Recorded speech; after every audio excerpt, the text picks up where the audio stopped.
issue of deregulation, any good economist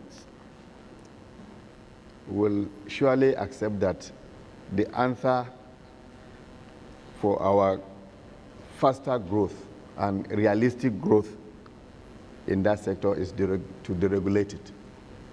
And so therefore, that is a policy that as an administration we believe in. And even Professor Paul did mention this morning on the need to do that as a realistic avenue.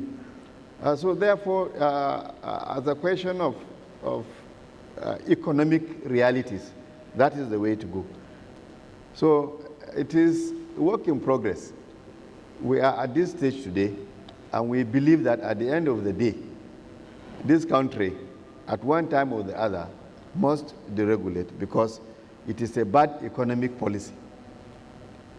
So this is the issue when it comes to that. The deregulation is the best answer. But, you know, this is a democratic government. Even certain economic policies, no matter how good they are, you have to, you know, take them in a manner in consideration of the national view. So we are at the stage we are today, and we believe that Nigerians will come to understand at the right time that really what is being obtained today is not the right position, and the best position is to open up and deregulate the oil and gas sector. Right, but if you can share very briefly on how we're going to move this issue of the reform of the oil and gas space forward. The petroleum industry bill seems to be stuck in Parliament. It's been an issue that we've been discussing for the most of the last 4 years. No, the PIB is not stuck in the National Assembly. The National Assembly are working on it. And, you know, the PIB is a document that is in the right direction. And I can assure you that the National Assembly are not sitting on it. They are working on it, and it's work in progress. And every sector of this country is anxious to have the PIB ready. And I believe that includes the National Assembly members. And they will work on it as fast as possible. Do you have a question on that? But then also I would like to add, you Yes. know, when I mentioned that government is addressing, you know, certain issues like the issue of the port and what have you, it is in a public-private partnership basis. All the developments will include the participation of the private sector. But also there are certain areas that the enabling environment must initially be provided by government. Like when I talk about the education, you know, it is not every Nigerian that can afford private schools for their children.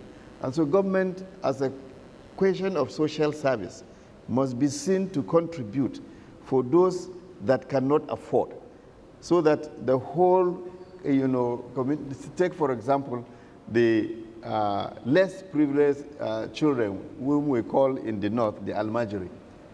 These are poor children. If you leave them, there is no way that they can get education. So the government have decided that every Nigerian child have the right to education. And if these children, their parents, for sure, cannot be able to afford good education for them or any education. So the government, for example, decided to take almost 9.5 million children to arrange on how they will be provided with free primary education so that they will also have that opportunity to participate. So we must realize that government has a responsibility to ensure that the enabling environment is provided for the private sector to come in and partner. If you can, Mr. Vice President, can you just share with us, holistically over the last 1 year, a lot has changed in the country.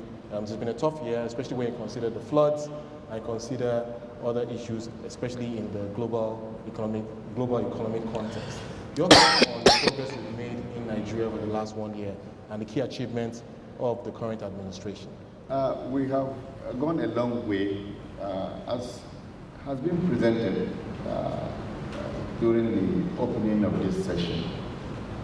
There has been tremendous progress in our economic development in Nigeria. The key avenue is the transformation agenda of Mr. President. And in this line, the issue of reforms, which is directly related to this question of deregulation. The economy is being put in a direction where today we have achieved a lot into addressing the factors that have been militating against our growth.